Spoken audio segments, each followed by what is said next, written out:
नमस्कार। Economics Awadh classes YouTube channel पे आपका स्वागत है। आज की क्लास में हम लोग लगभग 25 बहुविकल्पी प्रश्नों को सॉल्व करेंगे। यह प्रश्न आगामी शिक्षक भर्ती परीक्षा जैसे TGT, PGT, NET, JRF, KVS, NVS, GIC, LT, BPSC 3.0 exam के लिए महत्वपूर्ण है। तो आज की क्लास स्टार्ट करते हैं। देखते हैं आज की क्लास में क्या क्या क्वेश्चन है। 1 नंबर क्वेश्चन है, किस अर्थशास्त्री ने मुनाफे को गतिशील अधिशेष के रूप में देखा था? Option A Schumpeter, B Stigler, C J B Clark, D Steiner एवं हेग। तो जेबी क्लार्क ने मुनाफे को गतिशील अधिशेष के रूप में देखा था। एक का सही आंसर हो जाएगा सी। लाभ के कुछ प्रमुख सिद्धांत हैं, जैसे अधिशेष या लाभ का प्रायोगिक सिद्धांत जो है जेबी क्लार्क द्वारा दिया गया था। लाभ का नवप्रवर्तन सिद्धांत प्रोफेसर शुम्पीटर द्वारा दिया गया था। लाभ का अनिश्चितता वाहन सिद्धांत प्रोफेसर नाइट ने दिया। लाभ का मांग एवं पूर्ति का सिद्धांत जेके मेहता ने दिया था। लाभ का लगान सिद्धांत प्रोफेसर वाकर द्वारा दिया गया और लाभ का जोखिम वहन सिद्धांत प्रोफेसर हाले ने दिया। लाभ का संभाव्य विस्मय सिद्धांत प्रोफेसर साइकिल द्वारा दिया गया था। यह लाभ के संबंध में कुछ महत्वपूर्ण सिद्धांत हैं। इसी प्रकार से अगर लाभ की परिभाषा की बात की जाए तो लाभ कहते किसे हैं? तो कुल आय के उस भाग को लाभ कहते हैं जो कुल खर्चों को निकाल देने के बाद बचता है। या कह सकते हैं कुल उत्पादन का वह अवशेष जो भूमि, श्रम तथा पूंजी के पारिश्रमिक के बाद साहसी को उत्पादन क्रिया के द्वारा प्राप्त होता है। अगला क्वेश्चन है 2 नंबर क्वेश्चन। 2 नंबर क्वेश्चन में क्या है? सीमांत उपयोगिता के विचार को विकसित किया। तो सीमांत उपयोगिता के विचार को किसने विकसित किया था? तो अल्फ्रेड मार्शल ने सीमांत उपयोगिता के विचार को विकसित किया था। 2 का सही आंसर डी है। अगला 3 नंबर क्वेश्चन, विभिन्न वस्तु के लिए निम्न में से कौन सा कथन सत्य है? अब कथन इसमें पढ़ना है, फिर कोट पढ़ के आंसर देना है। ए नंबर कथन में क्या है? प्रतिस्थापन प्रभाव का चिन्ह ऋणात्मक होता है, प्रतिस्थापन प्रभाव का चिन्ह धनात्मक होता है, आय प्रभाव का चिन्ह ऋणात्मक होता है, आय प्रभाव का चिन्ह धनात्मक होता है।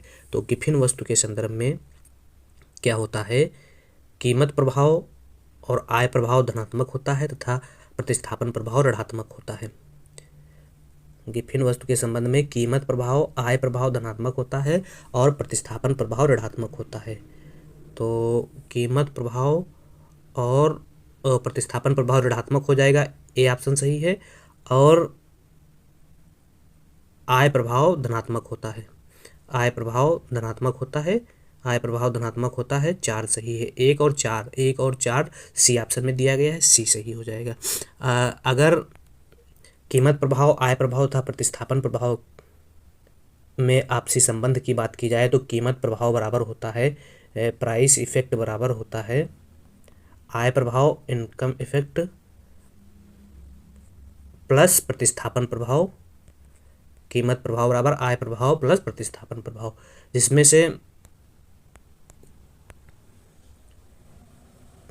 कीमत प्रभाव, आय प्रभाव, जिसमें से क्या होता है कि आय प्रभाव जो है सामान्य वस्तु के लिए ऋणात्मक होता है, निकृष्ट या घटिया वस्तु के लिए धनात्मक होता है और गिफिन वस्तु के लिए धनात्मक होता है।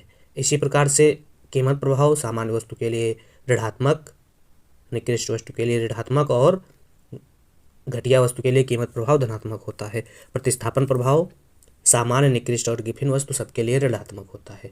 तो इस प्रकार से कह सकते हैं कि प्रतिस्थापन प्रभाव सभी वस्तु के लिए ऋणात्मक होता है और कीमत, आय और प्रतिस्थापन प्रभाव सामान्य वस्तु के लिए धनात्मक और ऋणात्मक होता है। तो इस प्रकार से 3 का सही आंसर जो है वह है सी। अगला 4 नंबर क्वेश्चन, सीमांत उपयोगिता का सर्वप्रथम विचार किसने प्रतिपादित किया?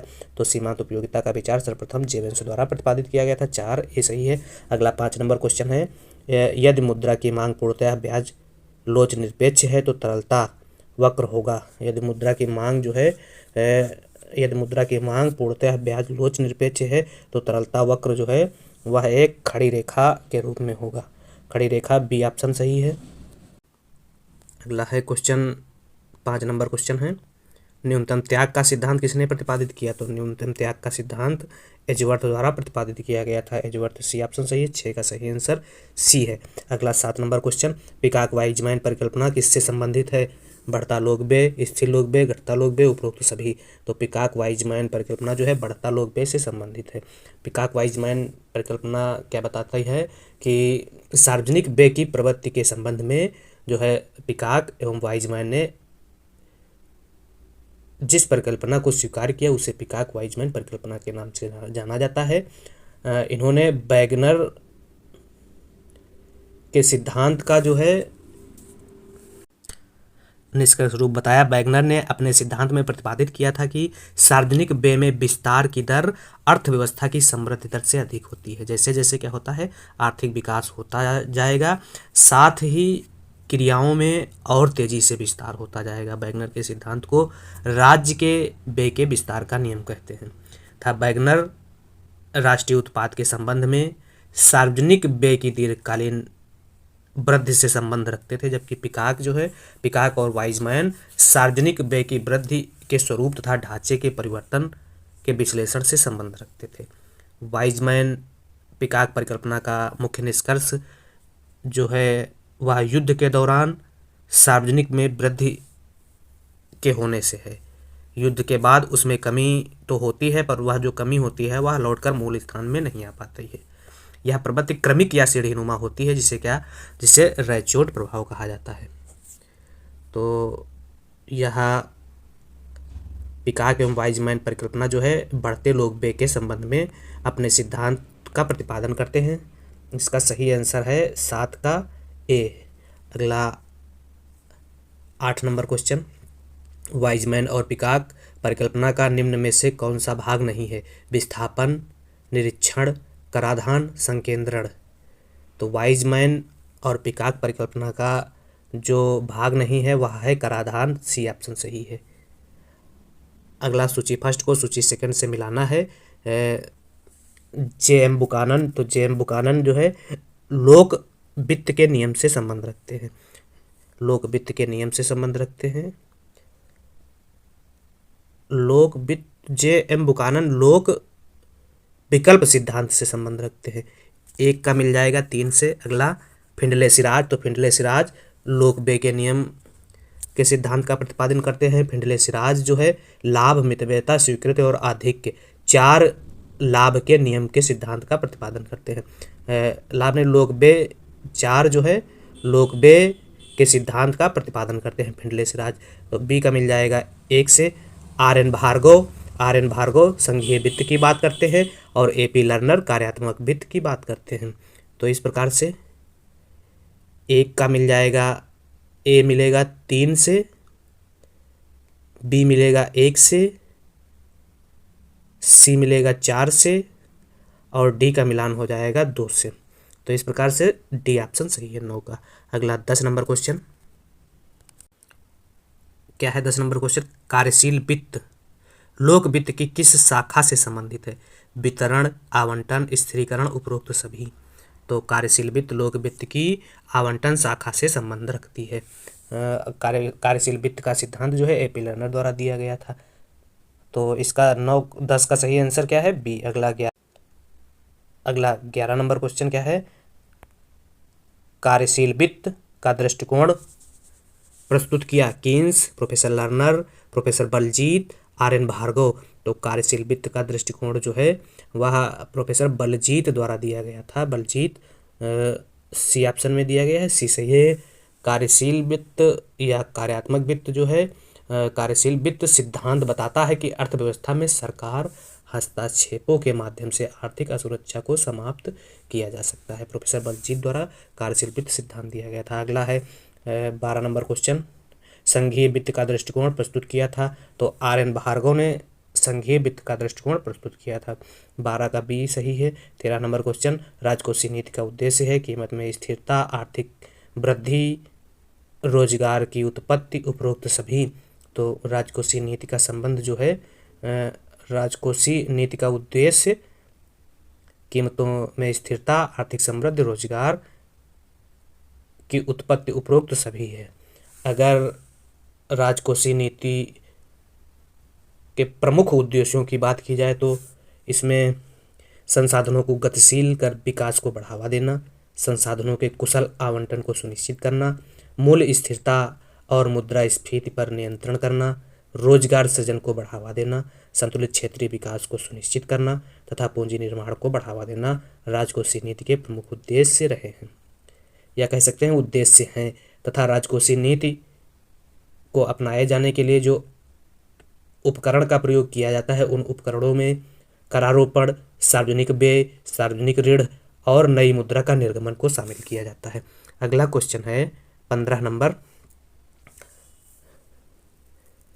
14 नंबर क्वेश्चन है, विकास के क्लासिकल सिद्धांत के निम्नलिखित प्रतिपादकों को अनुवर्ती क्रम में व्यवस्थित कीजिए। तो विकास के जो क्लासिकल सिद्धांत हैं जिसमें एडम स्मिथ, माल्थस, रिकार्डो, जे.एस. मिल को स्थान दिया गया है। तो एडम स्मिथ 1723 में स्कॉटलैंड के निवासी थे, माल्थस 1766 ईस्वी में इंग्लैंड निवासी, रिकार्डो 1772 इंग्लैंड और जे.एस. मिल 1806 लंदन के निवासी थे। तो इस प्रकार से क्या होगा, कोट के अनुसार उत्तर देना है। तो सबसे पहले आ जाएगा ऑप्शन में एडम स्मिथ और सबसे लास्ट में जे.एस. मिल। एडम स्मिथ तो ए में दिया गया है, जे.एस. मिल नहीं दिया, लेकिन ए ही इसका सही आंसर है 14। अगला 15 नंबर question, Asian economic substitute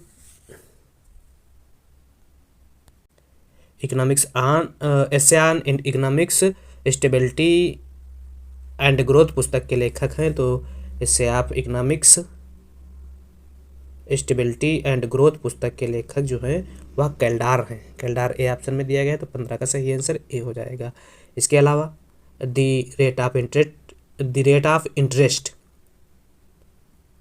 the money illusion, the theory of interest, inflation और 100% मनी पुस्तक के लेखक, ये सारी पुस्तकें जो है फिशर द्वारा लिखी गई थी। जिसमें फिशर की पुस्तकों के नाम की अगर बात की जाए तो the rate of interest, the money illusion, the theory of interest, inflation और 100% मनी को रखा गया है। वास्तविक छुरी की धार समस्या से अभिप्राय है। तो वास्तविक छुरी धार की समस्या से अभिप्राय जीएन और जीडब्ल्यू की अस्थिरता से है। वास्तविक छुरी धार की समस्या से अभिप्राय जीएन और जीडब्ल्यू की अस्थिरता से है। तो 16 का सही आंसर सी है। अगला 17 नंबर क्वेश्चन, निम्न में से भारत की कौन सी जनगणना जाति आधारित है? तो भारत की 1931 की जनगणना जाति आधारित जनगणना है, 17 ये सही है। 18, निम्न में से भारत में जीवन समंकों का कौन सा स्रोत नहीं है? भारत में जीवन समंकों के स्रोतों में आर्थिक जनगणना को शामिल नहीं किया जाता है। बाकी नागरिक पंजीकरण प्रणाली, राष्ट्रीय परिवार एवं स्वास्थ्य सर्वेक्षण, प्रतिदर्श पंजीकरण प्रणाली और यह शामिल किया जाता है। आर्थिक जनगणना को शामिल नहीं किया जाता है। तो 18 का सही आंसर डी है। अगला 19 नंबर क्वेश्चन, वर्ष 2011 में 11 के अनुसार निम्न में से किन राज्यों में ग्रामीण प्रतिशत आबादी सर्वाधिक है? तो हिमाचल प्रदेश में ग्रामीण प्रतिशत आबादी सबसे ज़्यादा है।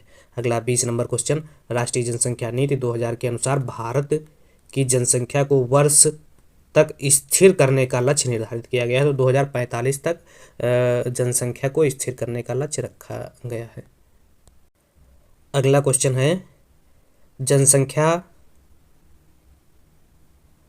भारत का सर्वाधिक जनसंख्या वाला राज्य है। तो भारत का सर्वाधिक जनसंख्या वाला राज्य जो है वह उत्तर प्रदेश है। उत्तर प्रदेश डी ऑप्शन में दिया गया है, 21 डी सही है। 22 जनसंख्या प्रतिस्थापन की कुल प्रजनन दर है। तो जनसंख्या प्रतिस्थापन की कुल प्रजनन दर 2.1% है। 2.1 ए ऑप्शन में दिया गया है। 22 का सही आंसर ए है। अगला 23 नंबर, माल्थस सिद्धांत के मामले में यदि मजदूरी बढ़ती है तब इसका परिणाम होगा जनसंख्या में कमी, जनसंख्या में वृद्धि, पूंजी केंद्रण में वृद्धि, उत्पादन में वृद्धि। तो माल्थस सिद्धांत के मामले में यदि मजदूरी बढ़ती है तब इसका परिणाम यह होगा कि जनसंख्या में वृद्धि हो रही है।